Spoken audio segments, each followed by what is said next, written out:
Welcome! I got you that time. Alison. Episode número 22. Yes. 22. Yeah, Yes. that's right. I forgot that the podcast is able to drink a beer last episode. Yes. 22 episodes. That's right. Once a week-ish.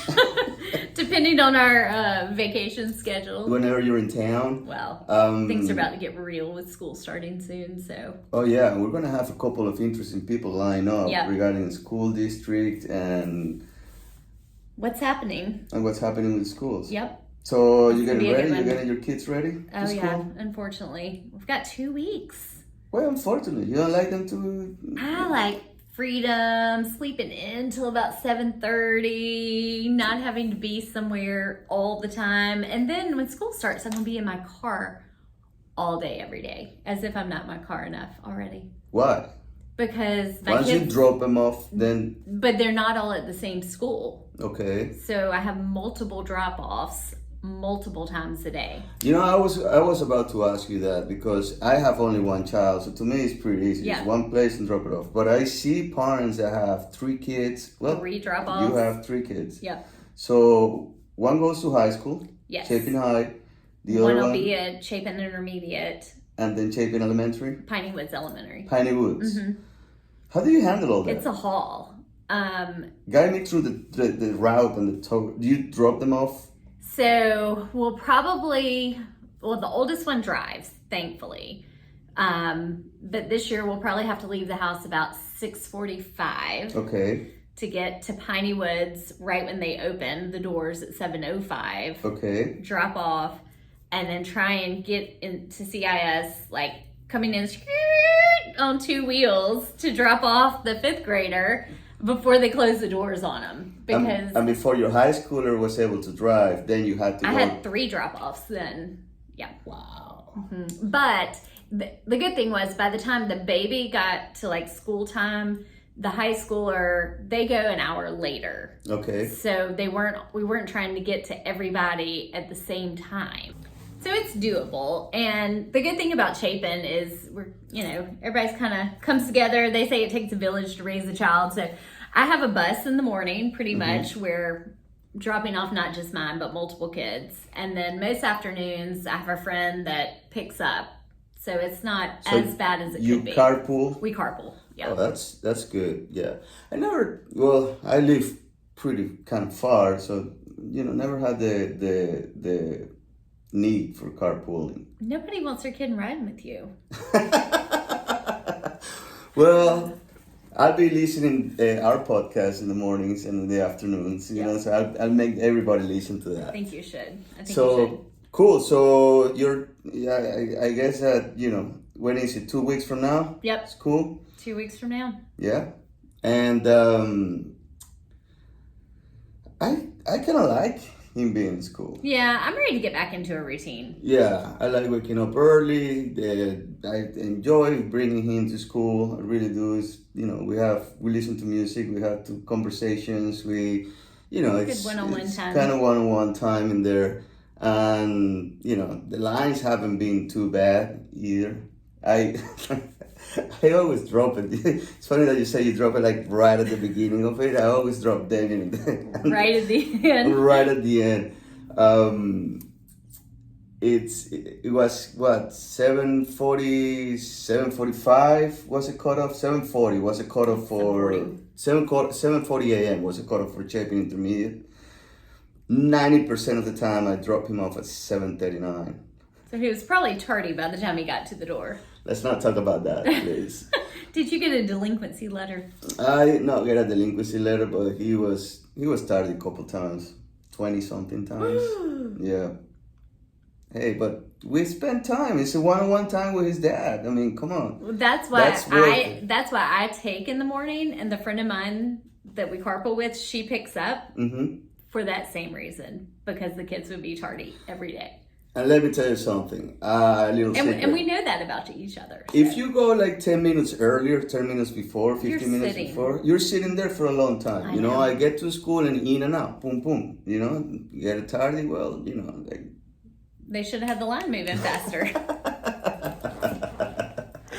talking about lines and school and routines, part of my routine is dropping him off and then hitting the gym. Yes, we all know it's like a set appointment for you. It is, and the coolest thing is that I drop him off at 7:40 a.m., so I got at least an hour to kill. So what better thing to do than just hitting the gym at that time, Yeah. And I go to Anytime Fitness, and this is one of the guests. This is where I bring it up, Annie Old. She's a trainer in there, and I hear she has a lot of medals. oh my God, it's amazing. She's a runner, and how about we bring her in? Let her tell us about it. Yeah, let her tell us about it. Hey, Annie. And we're here with Annie Old. How are you today? I'm doing well, Carlos. How are you? Good. Thank you for being here with us and sharing all the information that you're about to share regarding physical training. Yes, I'm excited to hear about it. All right. So, Annie, why don't you give us a little bit of an introduction about what do you do in Anytime Fitness, correct? Correct. Mm-hmm. I'm the member experience manager for the Chapin and Newberry Anytime Fitnesses, and I oversee the personal trainers, and I'm a personal trainer as well. Mm-hmm. Been working here over 2 years. My prior life, I was a psychotherapist for 20 years.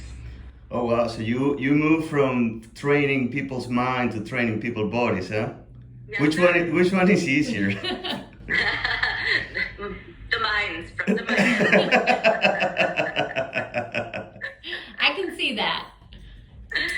It's a nice mix for me to be able to use my therapy skills here, because a lot of people struggle with eating disorders or portion control, being overweight, and I love to watch the transformation and help them not only on a physical level but on a mental and emotional level as well. Yeah, and that's very, very important, because there is an old saying that says a six-pack, the abs six-packs are built in the kitchen, not in the gym. That's right. That's so true too, because I am much more disciplined when it comes to working out than I am with my nutrition. And I know the older I get, I cannot work off a bad diet at all. It just doesn't happen. I wish you could meet Allison in person. I mean, she is in good shape. Every single time she comes saying, "Oh, I'm to this, I'm to that. I need to work out." It's a woman. Can't help it. Annie, one of the things that impresses me the most about you is your endurance for training, for marathons, for triathlons, and proof of that is that inside your office, and I don't know if you can give us a little tour about all the hardware, all the medals that are hanging out in your wall. Can we see it? And you can give us a little tour about, for people that are just listening, what are we watching? And I'm curious, Annie, how long have you been running and how did you get started? Sure. These are my Ironman triathlon medals. I've done 4 full 140.6 mile ones, and then I've done 7 half Ironman, which are 70 miles. Oh, those are easy. I've only done 100 running race. That took a lot out of me. It took me 27 hours. Oh my gosh. Annie, hold on a second. Did you say 27 hours running? Yes. And that's straight. Well, I would break to eat and warm up. It was actually a terrible night. It was it turned from rain to snow to sleet to hail. In the cold, you ran 27 hours in the cold? Outfit changes. Oh wow. Holy cow. You deserved more than a medal for that. Yeah, all I got was a belt buckle. Wow. That's what they give for 100 milers. That's crazy. Probably my most proud is I'm just qualified. I'm going to run my 9th Boston Marathon, and these are my Boston medals. Annie, were you running the Boston Marathon when the bombs exploded? I was there. That was 2013. Oh, I didn't know that. And I had already finished the race and was just getting out of the shower. And my husband's face was white as a ghost. And we overlooked the finish line. and there were ambulances and military Humvees and German Shepherds, and you could still see the smoke coming. Oh, wow. This is actually how fast Annie is. The bomb exploded after you already crossed the finish line and was in the shower, and there were still people running in there. I'm sorry, I didn't want to mean to make a joke about the situation, but it's just like a little bit of comic relief. Yeah, and We all do that sometimes. so Annie, when did you start running? I started running, I ran track in high school, but not real seriously. I found over the years that I preferred more endurance events, longer. So I started running in college, but probably in my early 20s, I got serious. We had moved from Wisconsin to Chicago, and so I joined the Chicago Area Runners Association to meet friends. And I turned from a 5K runner into a marathoner in about 6 months. So How do you do that? I mean, I'm not what I would call a runner. I run, but that's two different things. But to go from a 5K to a marathon in 6 months, that seems like a lot of training in a short period of time to get there. yes, I would recommend it for everybody. I think I have a little natural talent too. Mm-hmm. It's probably something, it comes pretty naturally to me to run, and I love to run. And from what I talk to my clients, my gym members, you either love it or you hate it. You know, you do it to lose weight or to stay healthy, or you do it because it's your passion. For me, it is my passion. So you But do. yes, it takes lots of training. So you do triathlons as well, correct? Yes. The Ironman is a triathlon by nature. Which one do you prefer? The running, the bike, or the swimming? The running. The running? I bet. Second is the bike, and I don't like to swim. Tell me a little bit about, I'm very curious about the mindset. One of the things about running, at least for me or the people that I have conversation, is that, after you do it for a little bit, and, of course, my little bit is a much, much little than your little bit. But when I say, probably 20 minutes into the run, I get bored. What's the mindset that you have to do? You're not talking to anybody. It's just you against yourself. What's your mindset? I listen to a lot of kind of inspirational audiobooks. One of my favorite authors is David Goggins. Have you heard of him? Oh yeah, the ex-Navy SEAL guy. That guy is running without knees. His knees are completely busted. Really? Yeah, you haven't heard about him? No, I have not heard of him. Oh, the guy's superhuman. Just go ahead. He's superhuman. But I listen to a lot of podcasts and audiobooks, and sometimes, like if I go in the woods, I just want to be with nature. I don't listen to anything, and that's just my relaxation time, my spiritual time. What's your average time on a marathon? Well, my latest, so in Myrtle Beach last year, I did a 3:08, 3 hours and 8 minutes. 3 hours. And how much do you practice to get there? That one I practiced. That's a pretty, because before my, and I just turned 50, and so there's hope for older people out there. my best was my best was then 3:08, and before that it was a 3 hour 17.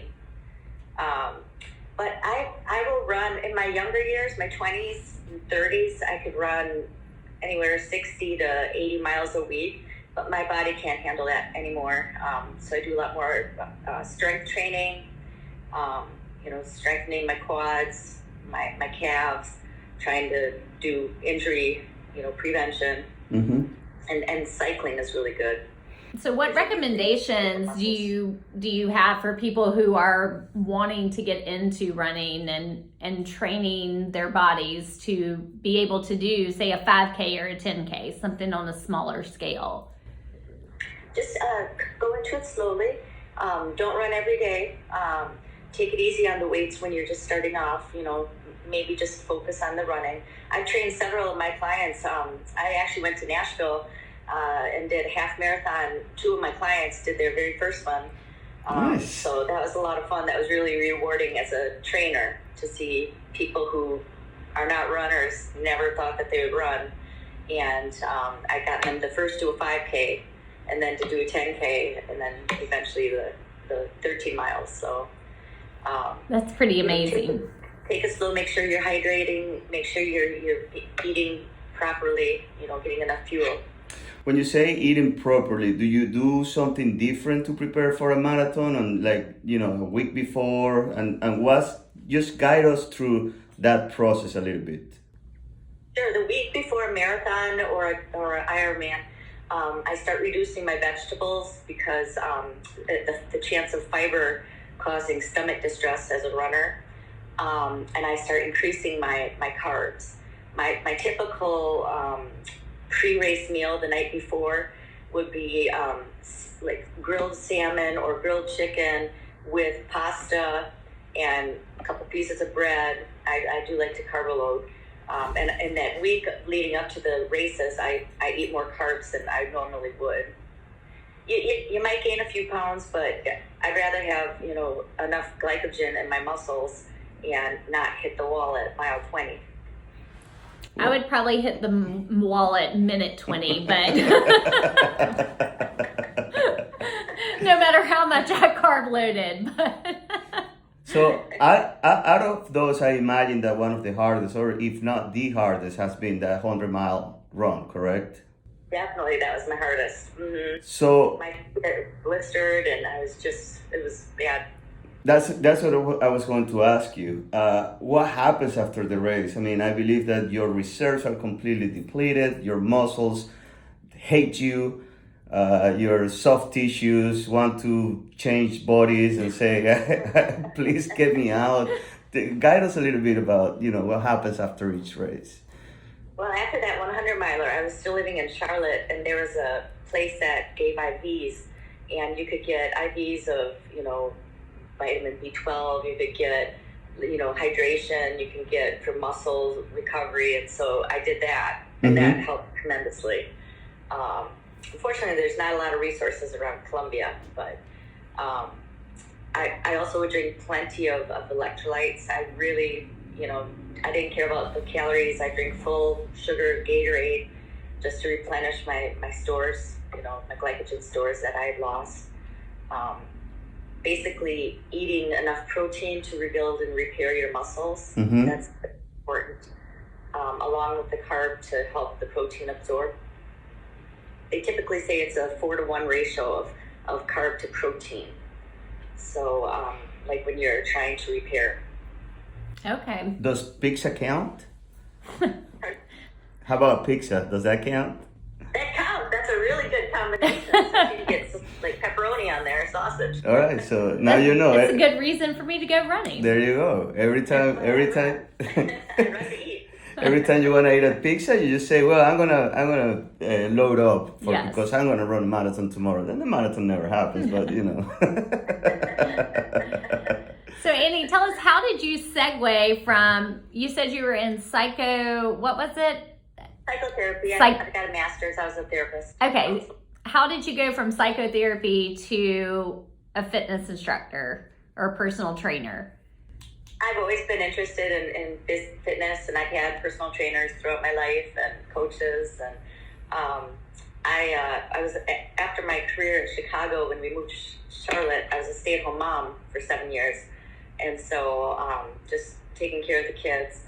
And I decided when they got old enough and they didn't want me to volunteer anymore, went back to school and studied through the NASM, which is National Association of Sports Medicine, and ended up getting my certified personal training.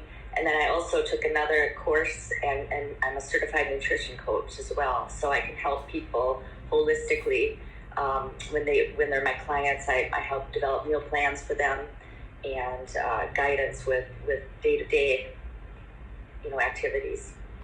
That is pretty cool, and that is amazing because you are covering every single aspect of being fit, of being an athlete. It's not just lift things up and put them down. There's a whole lot of things that goes with it, and I think that you're covering all. So what do you do? Say somebody comes in and say, "Hey, I want to train with you. I don't want anybody else. I just want you." Is that possible? What are your times?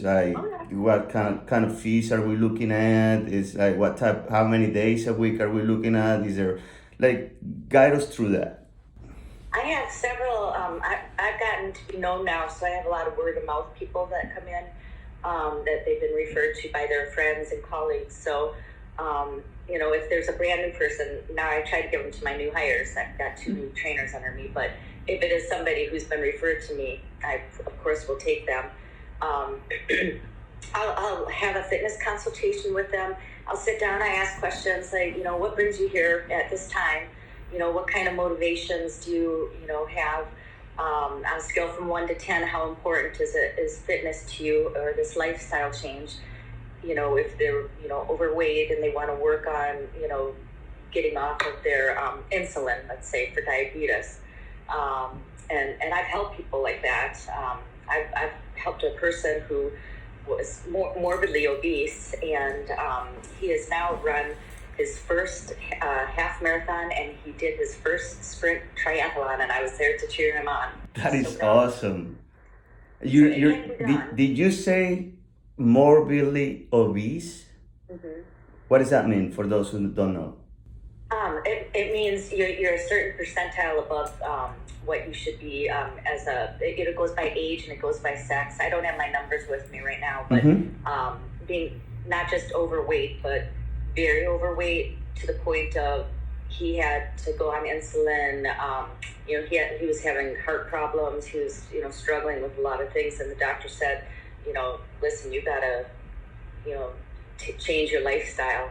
And so now, he's, on a special diet, and just making healthier choices, smaller portion controls, and he works out just about every day. So with personal training, how many days a week, on average, would you say a person would need? On average, I think my typical people are 3 days a week.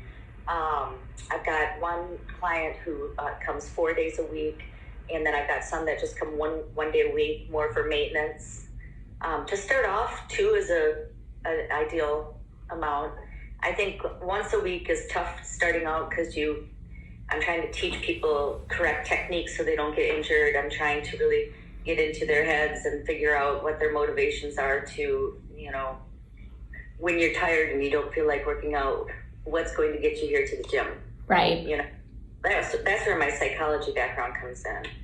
I take a holistic method approach with my clients here. I love that. Now, the fitness industry is huge, obviously, and there seems to be a gym around every corner. So tell us a little bit about Anytime Fitness. What is special about it and makes it different from, say, the gym next door? I've been to many gyms, and both as a customer myself, and then as a personal trainer. And this Anytime Fitness franchise, they really believe in their people. When we go to conference, I've got to meet the founders, and they believe in there's not one body type. It's not just a gym to get everybody looking like a model, but it's about our wellness and health, and they're actually a holistic feel as well. Chapin, this gym in particular, just is very clean. It's kept well. The people are like a family here. I mean, Carlos could attest to that. I mean, everybody knows everybody, and it's not like a typical, I hate to call it like a meathead gym, but there are some of those, and they're, if you don't want to have a whole bunch of, guys go, Google-eying you, or, a lot of teenagers taking selfies, Anytime Fitness is the gym for you. So Anytime Fitness is for anyone, I guess you could say. Yes. And it's open 24/7. Yes. That's why it's anytime. We never close. Yeah. So they give you access to the gym so you can come in, depending on your schedule, on your work schedule most of the time, some jobs, yeah. And, late at night and you can just go in and train, correct?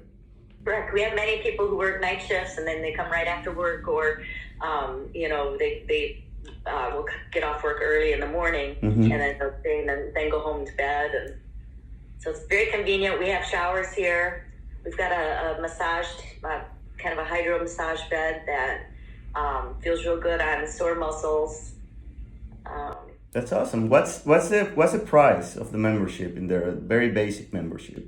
The basic membership, if you do a 1-year contract, is $25.99 bi-weekly. Mm-hmm. If you do a 1.5 to 2-year contract, it's $20.99 bi-weekly.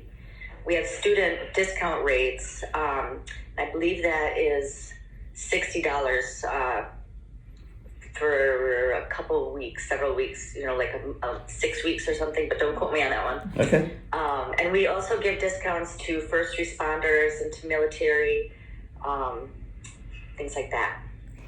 All right. And right now you have gyms in Chapin, you have a gym in Lexington, you have a gym in Newberry. Yeah, the one that my owner owns is Chapin and Newberry. Mm-hmm. But we do have gyms in Lexington and Irmo that are Anytime Fitness. And once you are a member for 30 days, like if you join Chapin, you can go to Newberry because that's our same owner. But then after 30 days, you have access to all 4,000 of Anytime Fitnesses internationally. Oh, that's pretty neat. So wherever you go, you can visit one. When you're traveling, I mean, I've got a client who she actually lives half here and half in the UAE, and so and she's got an Anytime Fitness there that she trains at. That's awesome. That's awesome. Awesome, yeah. Before I forget, you also forgot to mention, Annie, that you're a black belt in karate. I am, Carlos. Yes, I am. I'm pretty sure that we forgot a lot about your accomplishments, but you are definitely somebody that impresses me, and yeah, it is. You are. I really love what I do. I'm passionate, and I think you have to love what you do, and it comes through to people. Absolutely. Well, thank you so much for your time. It was very interesting talking to you and inspiring as well. You might get me back out there. Well, thank you so much. You're welcome to come in anytime. Thank you. Anytime. What do you think about that? She's cool. Yeah. Yeah. And she can run fast. Well, I'm just impressed that she runs, period, because I got into it a little bit last year, and I'd worked up to a 5K every Saturday. No, not like I wouldn't go somewhere and run for a medal. I would just do it in my neighborhood. For training. And weight loss purposes. And I really enjoyed it, but it's one of those things, I think once you get out of the habit of it, it's so hard to get back in, because that first mile, it's grueling. I 100% agree with you. It's one of those things that once you get it going on and then you stop for a couple of weeks and you back into it, hard. It feels like you're starting over from scratch. Absolutely. Now, it is a little wall in there, like once you cross that wall again, you're like, okay, I didn't lose all the training. So they talk about the runner's high. Mm-hmm. I never hit it. You know what? I hit it pretty hard with the mountain bike. Really? Yeah, like the first 10 minutes, I got full energy. First 15 minutes, I go as fast as I can, and I used to. Now I learn how to, tame it a little bit, because then the wall that you crash in there is just, it's bad. It doesn't let me breathe. Yeah, I experienced the first time on a race that I did in New Jersey 15 years ago. Like a cycling race? Yeah, a mountain bike race. And I just, all my adrenaline was running up, and I was, in the front of the pack, and I was feeling good about myself. And then it's just like my spirit just left my body and my muscle didn't respond. I was just like 15 minutes into the race. I'm talking about a race that usually lasts about an hour. Oh, gosh. Yeah. So that was my very first close encounter experience with that major wall that is just like, I couldn't breathe, Allison. And I did it again, and I was like, okay, I gotta do something, because, I had to stop and just catch my breath and, feel like my blood was coming back to my brain. It's interesting you say that, because I always feel like when I'm running that my lungs give out faster than my legs. Like it's more of the trying to catch my breath, hard time breathing, rather than my legs being tired from running. So really? Annie might be a good one for me to go visit and see if she can help me get back into I'm telling you, with running, My thing is is my feet start to hurt, my knees and my hips. You're old. Or maybe I'm not running the way I'm supposed to be running, but my lungs and my cardio, I think that are pretty good, you know? Well, she was saying like that she trains specific parts of her body for it. So. Yeah, and I get bored too. I told her it is what it is. I remember this story when Annie was getting ready to jump on the treadmill, and I was like, "Let's race." Sure, let's do it. Did you know her background when you said that? Of course I did. I just want to see if it was for real or she bought those medals. Dude, she kicked my butt. There was like 15 minutes of pain in that treadmill because she runs super fast. So I had to keep up with her, you know. And I'm not a runner.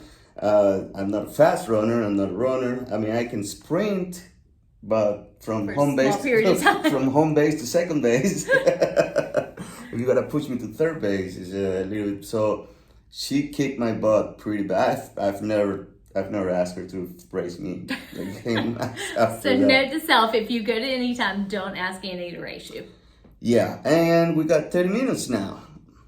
Down in the nose. That's it. Yeah, the time goes fast. Just when cut we're me off. recording this. I know. Yeah. Well, we hope y'all enjoyed this. Maybe we should have done this on a treadmill. If it doesn't. We would have talked a lot less. All right, see you guys next week. Thank you for joining us. Remember, please subscribe and Tell your friends. tell your friends. Bye.